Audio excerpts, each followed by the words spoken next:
Good morning पिला माने आज आमे दशम श्रेणी ज्यामिति बही द्वितीय अध्याय वृत्त चाप विषय आलोचना करबा जो बहुत इंपोर्टेंट टॉपिक कोन चाप चाप बा जहा को कहउछि हम इंग्रजी रे आर्क ठीक अछि। तो वृत्तर चाप संबंधी किछिटा मौलिक धारणा विषय प्रथम जानिबा तापरे ताकू आधार करी उपाद्य आलोचना करबा। तो प्रथम कथा है जो चाप विषय जानिबा चापर संज्ञा कोन चापर संज्ञा कोन होई पारे डेफिनेशन कोन होई पारे बुझिबा।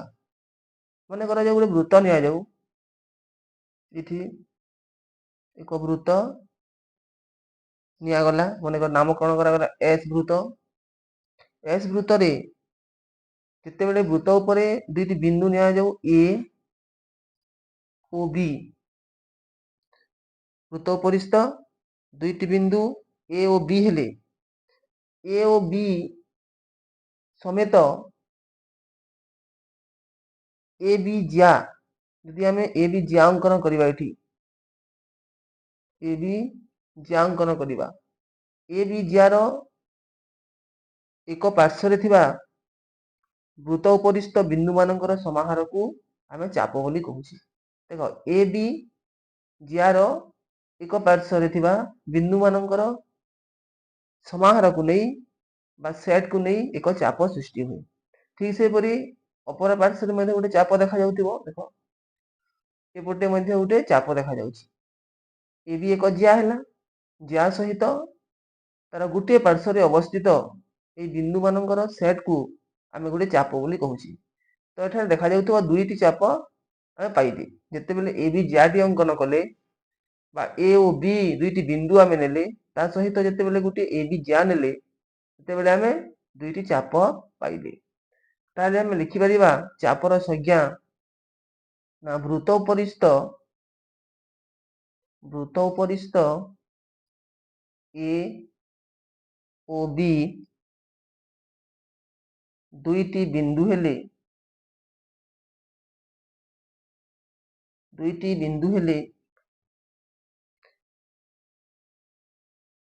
ए ओ बी बिंदु समेत बा सहित ए ओ बी बिंदु सहित ए बी ज्या रो एक पार्श्व रे अवस्थित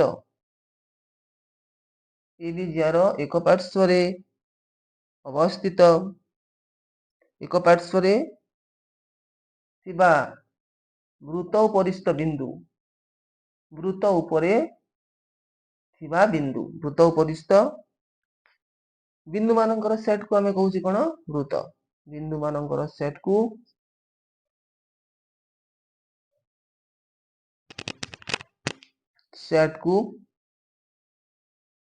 चाप कहा जाए चाप बा आर्क कहा जाए। तो बुझिएला चाप काहा को कहूचे तो जते बेले आमे एई चापर अंतर्देश रे एई चापर ए बी चापर अंतर्देश हला एठारे थिबा जे असंख्य बिंदु ठीक से एठी आमे जे चाप देखुछि यारे मध्य एई चापर असंख्य बिंदु अछि। तो यदि आमे एई चाप को नामकरण करिबा आमे एठारे दुईटी चाप देखुछे एई चाप को यदि नामकरण करिया पई जिबा ताहेले उक्त सेट जो बिंदु मानकर सेट अछि से बिंदु मानकर सेट ऊपर गोटे बिंदु माने कर पी यदि नेबा ताहेले ताहाको आमे ए पी बी चाप कहि परिबा बा बी पी ए चाप कहि परिबा। ताहेले एठारे आमे चापर नामकरण कर दबा चाप ए भलिया लिखि परिबा संकेत रे आमे लिखि परिबा चाप चिन्ह देबा ए भलिया ए पी बी चाप बा बी पी ए चाप आमे लिखि परिबा। तो एठारे ए ओ बी चापर दुईटी कोन हेले एटा देखिबा ए ओ बी होचंती चापर दुईटी प्रांत बिंदु अन्य समस्त बिंदु गुडा को होचंती ताहार अंतस्थ बिंदु एठारे ए ओ बी हेले कोन ए ओ बी चापर कोन ଚାପର ପ୍ରାନ୍ତ ବିନ୍ଦୁ ଦ୍ୱୟ। ପ୍ରାନ୍ତ ବିନ୍ଦୁ ଦ୍ୱୟ, ଦୁଇଟି ପ୍ରାନ୍ତ ବିନ୍ଦୁ ଏବଂ ଏଠାରେ ଥିବା ଏ ଓ ବି କୁ ଛାଣିଦେଲା ପରେ ଏହାର ଅନ୍ତର୍ଦେଶରେ ଯାହା ସବୁ ବିନ୍ଦୁ ଅଛନ୍ତି ସେଇଟା ଗୁଡାକ ହେଲେ ସବୁ ଅନ୍ତସ୍ଥ ବିନ୍ଦୁ। ଠିକ ସେହିପରି ଏପଟେ ମଧ୍ୟ ଯଦି ନାମକରଣ କରିବା, ମନେକର ପି କ୍ୟୁ ନିଆଯାଉ ଏଠି, ତ ଏଠାରେ ଏ କ୍ୟୁ ବି, ଏଠାରେ ଆମେ କଣ ପାଇବା, ଏ କ୍ୟୁ ବି ଚାପ ପାଇବା ଏବଂ ଅନ୍ୟ ତାକୁ କହିପାରିବା ବି କ୍ୟୁ ଏ ମଧ୍ୟ କହିପାରିବା, ଚାପ ବି କ୍ୟୁ ଏ। ତ ଆମେ ଚାପକୁ ସଂକେତରେ ବୋଲେ ଚିହ୍ନ ଦେଇକି ମଧ୍ୟ ଲେଖିପାରିବା।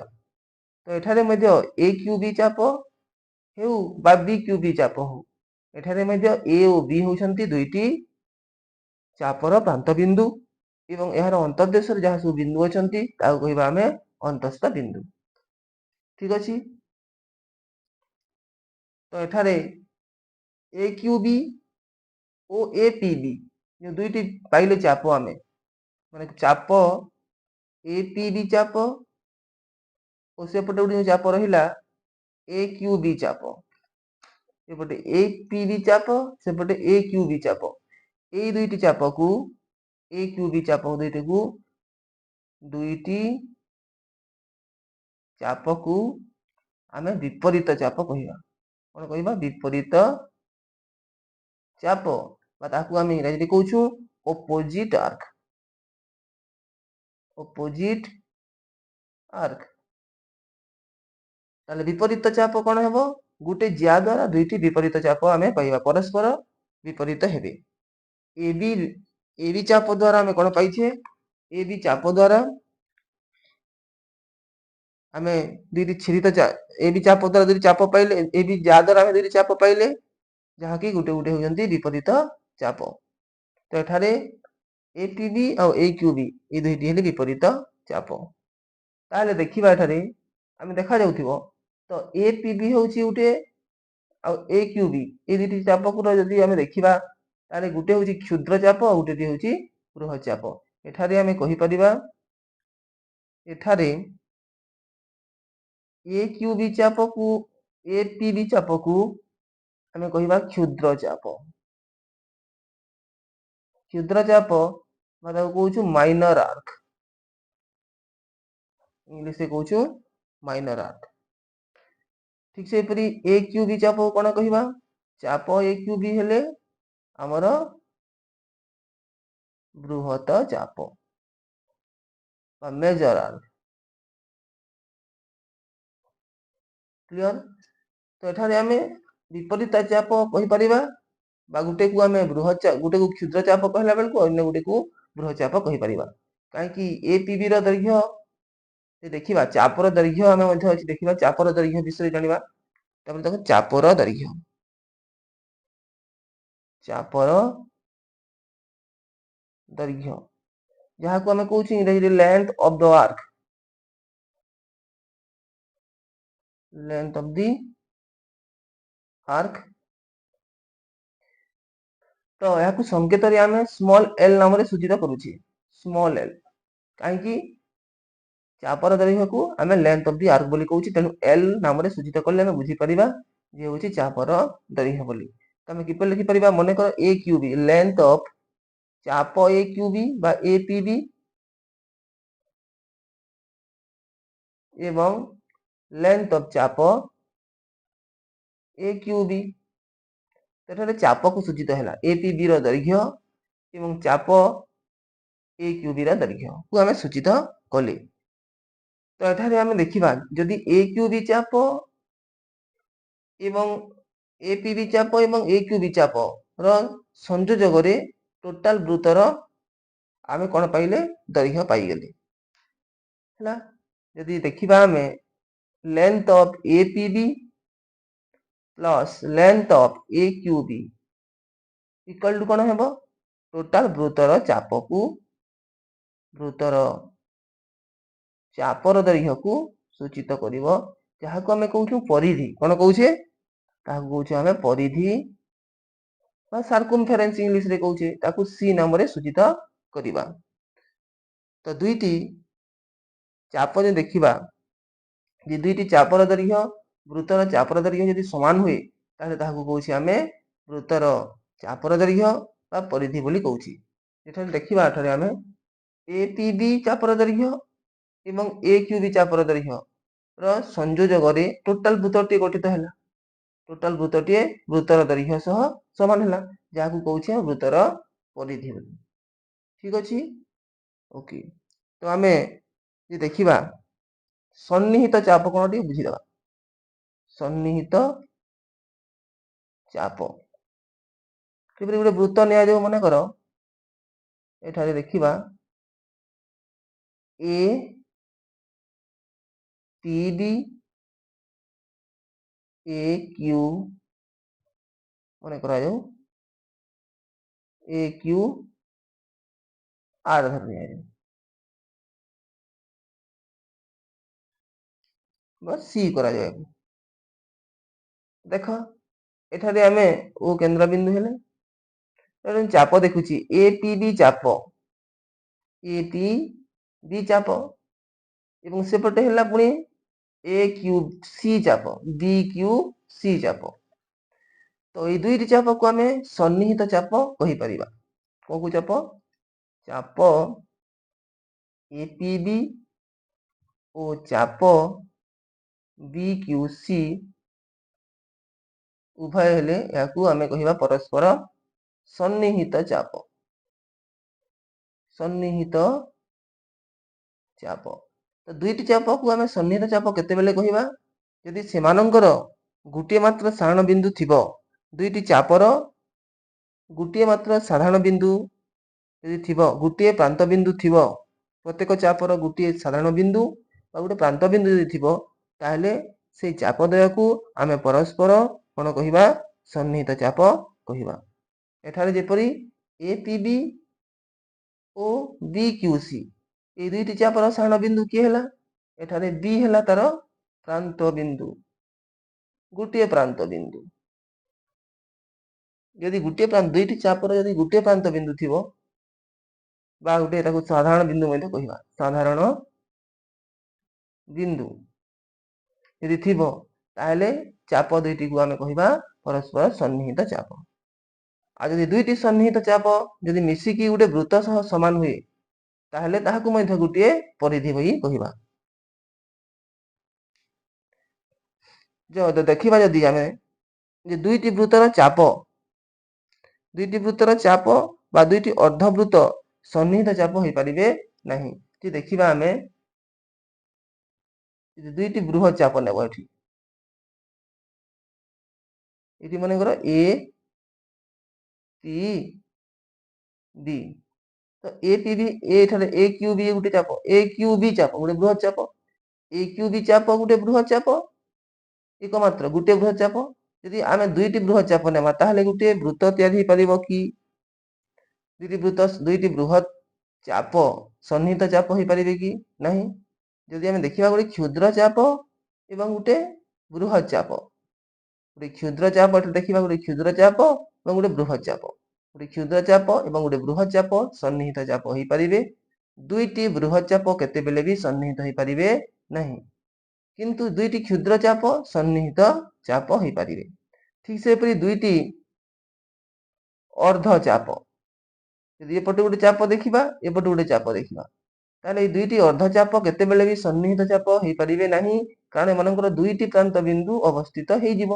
A ଗୋଟେ ପ୍ରାନ୍ତ ବିନ୍ଦୁ, B ଗୋଟେ ପ୍ରାନ୍ତ ବିନ୍ଦୁ। ତେଣୁକରି ଦୁଇଟି ଅର୍ଦ୍ଧ ଚାପ, ଏହାକୁ ଆମେ ଅର୍ଦ୍ଧ ଚାପ ବୋଲି କହୁଛି। ଦେଖ ଏଠି ଅର୍ଦ୍ଧ ଚାପ କାହାକୁ କହିବା ବୁଝିଦେବା। ଏଠି ଅର୍ଦ୍ଧ ଚାପ ବା ସେମି ଆର୍କ ବୋଲି କହୁଛୁ, ସେମି ସାର୍କିଲ ଆର୍କ ଇଂଲିଶରେ କହୁଛୁ, ସେମି ସାର୍କିଲ ଆର୍କ ବା ଅର୍ଦ୍ଧ ଚାପ। ଯେତେବେଳେ ଗୋଟିଏ ବୃତ୍ତର ଜିଆ ଯଦି ନେବା, ଜିଆ ଦ୍ୱାରା ଆମର ଚାପ ସୃଷ୍ଟି ହୁଏ।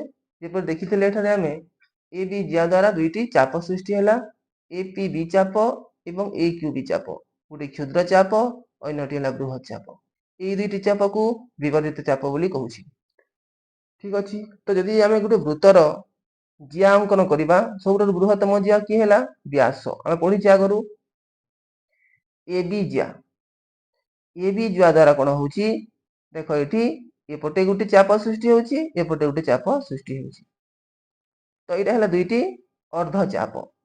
କାହିଁ ଟୋଟାଲ ବୃତ୍ତର ଅର୍ଦ୍ଧେକ ଏଇଟା। ଏଇ ଚାପଟା ହଉଛି ବୃତ୍ତର ଅଧା, ଏଇ ଚାପଟା ହଉଛି ବୃତ୍ତର ଅଧା, ତେଣୁ ଏଇଟା ହଉଛି ଅର୍ଦ୍ଧଚାପ।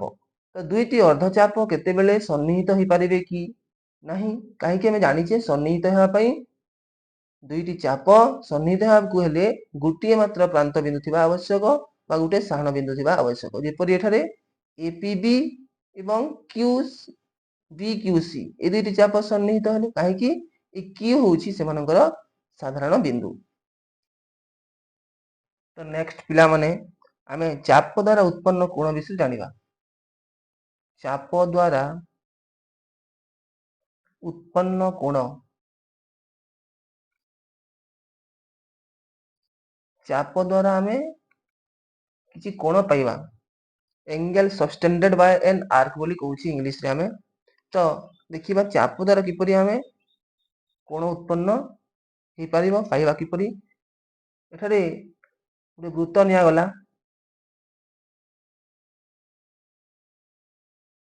तो वृत्तर केंद्र बिंदु एठारे ओ हैला। तो गोटे चाप नेबा, जदि चाप द्वारा हमें उत्पन्न कोण कहूची, गोटे चाप निया जाऊ, मनेकर ए पी बी चाप। एठारे गोटे चाप नेले हमें देखुथिबे ए पी बी चाप, एवं एठारे देखिबा OA को और OB को जेतेबेले संयोग कर दउची, एटा केंद्र रे गोटे कोणटे सृष्टि हैला। यह को कहबा हमें कोण केंद्रस्थ कोण, या कहबा केंद्रस्थ कोण। बा चाप द्वारा जेतु सृष्टि होउची कोणटी, तेणु चाप संपृक्त कोण मध्ये कहि परिबा। यार नाम कहि परिबा चाप संपृक्त कोण। चाप द्वारा सृष्टि होउची से कोणटी। देखो चाप जदि आमे छोट नेबा ताहाले कोण सानो हेबो, चाप बड़ नेले कोण बड़ हेबो। तो चाप द्वारा ही कोणटी निर्भर करूची, तेणु ताहाको आमे चाप संपृक्त कोण मध्ये कहि परिबा। बा जेतु केंद्र रे कोणटी सृष्टि होउची तार नाम को केंद्रस्थ कोण मध्ये कहि परिबा। ठीक अछि। तो ए चापर अंतर्देश रे ए पटे जदि आमे गोटे ए भलिया कोणटे तयारी करिबा, भीतर पटकू चापर भीतर पटे चापर अंतर्देश रे एपीबी चापर अंतर्देश रे जदि आमे गोटे कोण तयारी करिबा, ए कोण देखुथुवा, ए कोण को आमे कहिछि अंतर्लिखित कोण। कोण कहिबा चापर अंतर्लिखित कोण,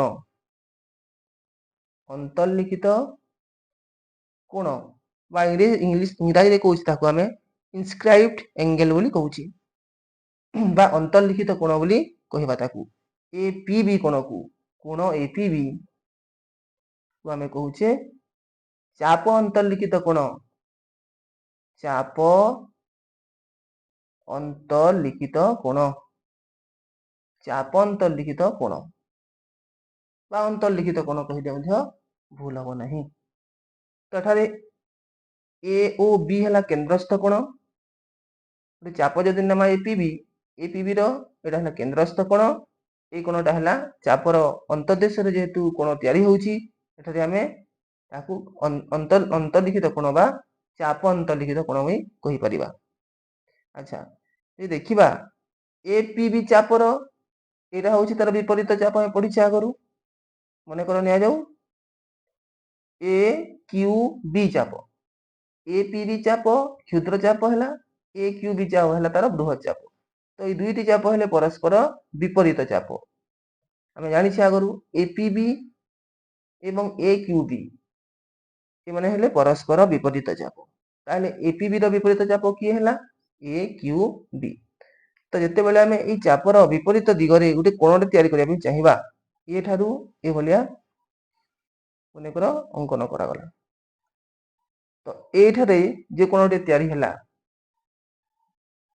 ए क्यू बी, ए क्यू बी एई कोण को आमे कहिबा विपरीत चाप रे तयारी हितबारु एपीबी चापर विपरीत चाप रे से कोण तयारी होउची, तेणु ताहा कहिबा आमे विपरीत चापांतरलिखित कोण, विपरीत चापांतरलिखित कोण।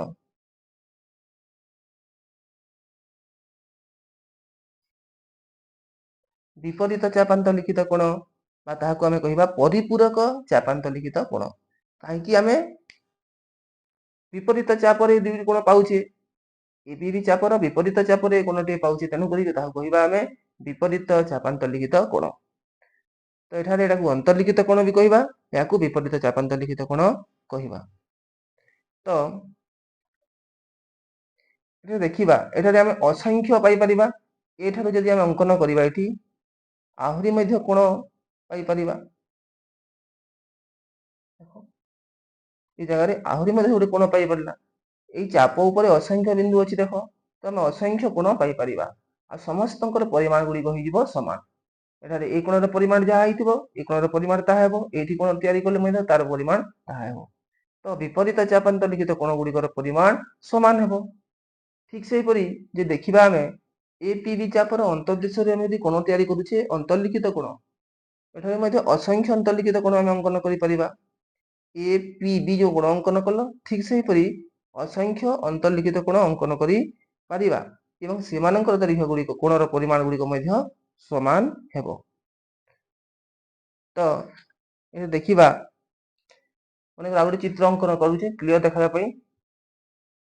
ए भलिया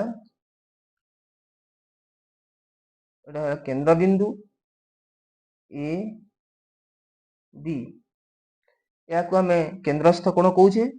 आमे आगुर जानिथिले जिया द्वारा मध्य कोण जिया द्वारा मध्य केंद्र रे कोण तयारी होय ताकू जिया संपृक्त कोण भी कहिछु, आउ केंद्रस्थ कोण मध्य कहिथाउ।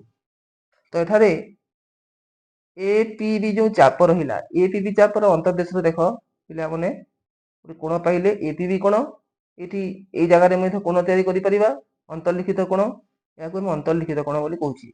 ई सेहिपरि विपरीत कोण, विपरीत चापरे ए क्यू बी तार हला विपरीत चाप, एपटे मध्य उठी आमे तार विपरीत चापान्तरलिखित कोण पाई परिबा। तो एठारे कहि परिबा हमर कोण बा चाप निया जो मने करो एपीबी, चाप एपीबी रो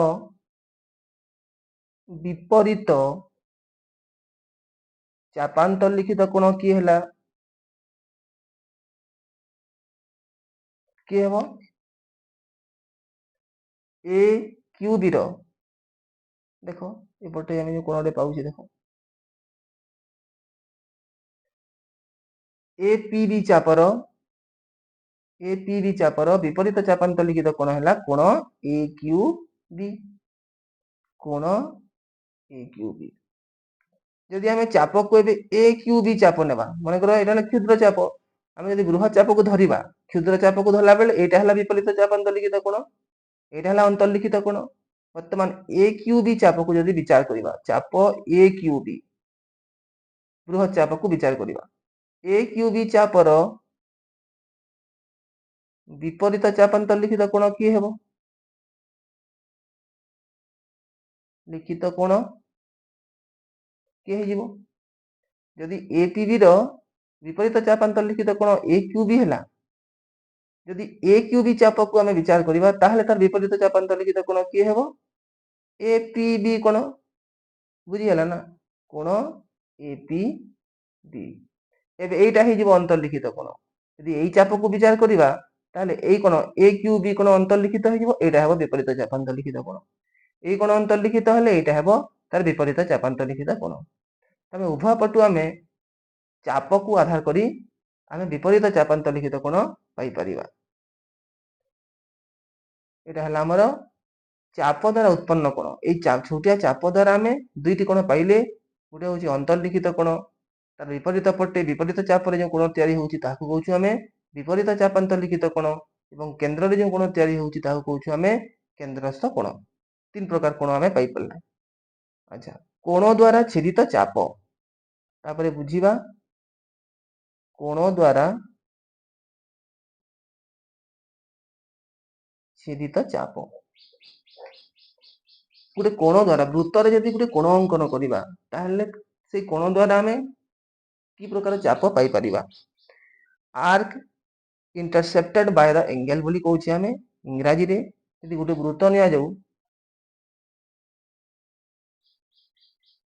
गोटे वृत्त निया गला ए भलिया, देखो एटा हला तार केंद्र बिंदु ओ। କୋଣ ଅଙ୍କନ କରାଯାଉ। ମନେକର ଏଠାରେ କୋଣ ଅଙ୍କନ କଲି ଭଳିଆ ଏଇଭଳିଆ ଗୋଟେ କୋଣ ଅଙ୍କନ କଲି। ମନେକର ଏଫ ଓ ଇ ଏଫ ଓ ଇ କୋଣ। ତ ଏଇ କୋଣ ଦ୍ୱାରା ଦେଖ ଏଇଠି ଗୋଟେ ଚାପ ଆମେ ପାଇଲେ ତାର ଅନ୍ତର୍ଦେଶରେ। କୋଣର ଅନ୍ତର୍ଦେଶରେ ଦୁଇ ବାହୁର ଦୁଇ ବାହୁର ବୃତ୍ତକୁ ଦେଖ। ବୃତ୍ତ କଣ କରୁଛି? ଏଇ କୋଣର ଦୁଇଟି ବାହୁକୁ ଦୁଇଟି ବିନ୍ଦୁରେ ଛେଦ କଲା।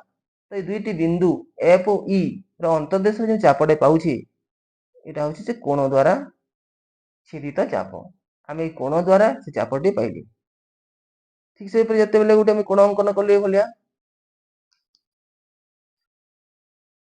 ଦେଖ ମନେ କରାଯାଉ ହେଲା ଏକ୍ସ ଏ ଏକ୍ସ ବି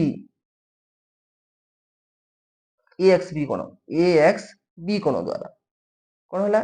କୋଣର ଅନ୍ତର୍ଦେଶରେ ଦେଖ, କୋଣର ଅନ୍ତର୍ଦେଶରେ ଏମିତି ଗୋଟେ ଚାପ ପାଉଛି ଆମେ, ବଡ ଚାପଟି, ଏବଂ ଏଠି ଏକ ଛୋଟ ଚାପ ପାଇଲୁ। ତାର ନାଁ ଦିଆଯାଉ ମନେକର ଏପିବି ଚାପ। ତ କୋଣ ଦ୍ୱାରା ଆମେ କଣ ପାଉଛେ? ଚାପ ପାଉଛି। ତ ଏଠାରେ ଦେଖିଲେ ଯେତେବେଳେ ଆମେ ଛୋଟିଆ ଅନ୍ତର୍ଦେଶରେ ଗୋଟେ କୋଣ ଆମେ ଅନ୍ତର୍ଦେଶରେ ଅଙ୍କନ କଲେ ସେତେବେଳେ ଏକମାତ୍ର ଚାପ ପାଇଛେ। ଯେତେବେଳେ କୋଣଟି ବହିର୍ଦେଶରୁ ଆମେ ଅଙ୍କନ କଲେ ସେତେବେଳେ ଆମେ ଦୁଇଟି ଚାପ ପାଇଲେ। ତ ଚାପ ଗୁଡାକ କଣ ହେଲେ? କୋଣ ଇ ଓ ଏଫ। କୋଣ ଇ ଓ ଏଫ ଦ୍ୱାରା ଛେଦିତ ଚାପ କିଏ ହେଲା? ଛେଦିତ ଚାପ କିଏ? ଚାପ ହେଲା କୋଣ ଇ ଓ ଏଫ ଦ୍ୱାରା ଛେଦିତ ଚାପ ଏଫ କ୍ୟୁ ସି বা ଇ କ୍ୟୁ ଏଫ। ଏବଂ କୋଣ ଆଉ ଗୋଟେ କୋଣ ଅଛି ଦେଖ, ଏ ଏକ୍ସ ବି କୋଣ। ଏଇ କୋଣଟା ନାମ କଣ ହଉଛି? ମନେ କର ସିଡି ନାମ କଣ କରିଦେବା, ସିଡି বা ସି ଏକ୍ସ ଡି କୋଣ বা ଏ ଏକ୍ସ ଡି କୋଣ। କୋଣ ଏ ଏକ୍ସ ଡି ଦ୍ୱାରା ଛେଦିତ ଚାପ କିଏ ହେଲା? ଚାପ କଣ କଣ ପାଇଲେ? ଏପିବି ଚାପ ପାଇଛ ଏବଂ ଆଉ ଗୋଟେ ଚାପ କଣ ପାଇଲି? ସି କ୍ୟୁ ଡି ଚାପ। C Q D. ତ ଏହିପରି ଆମେ କୋଣ ଦ୍ୱାରା ମଧ୍ୟ ଚାପ ପାଇପାରିବା। ଓକେ, ତାହେଲେ ଆମେ ଏଇ ଚାପ ଦ୍ୱାରା ଡିଗ୍ରୀ ପରିମାପ ବିଷୟରେ ଜାଣିବା। ଚାପର ଡିଗ୍ରୀ ପରିମାପ। ଚାପର ଡିଗ୍ରୀ ପରିମାପ। Degree measures of an arc। ଚାପର ଡିଗ୍ରୀ ପରିମାପ। Degree measures of an arc ସେ ବିଷୟରେ ଜାଣିବା। ତ ଆମେ ଚାପ କୋଣର ପରିମାଣ ମାପକୁ ଆମେ ତିନି ପ୍ରକାର ମାପରେ ମାପିଥାଉ। ଗୋଟେ ହେଉଛି ଡିଗ୍ରୀ, ରେଡିଆନ ଏବଂ ଗ୍ରେଡ। ତ ପରବର୍ତ୍ତୀ ଭିଡ଼ିଓରେ ଆମେ ଏହା ବିଷୟରେ ଡିସ୍କସନ କରିବା। ଆଜି ପାଇଁ ଏତିକି।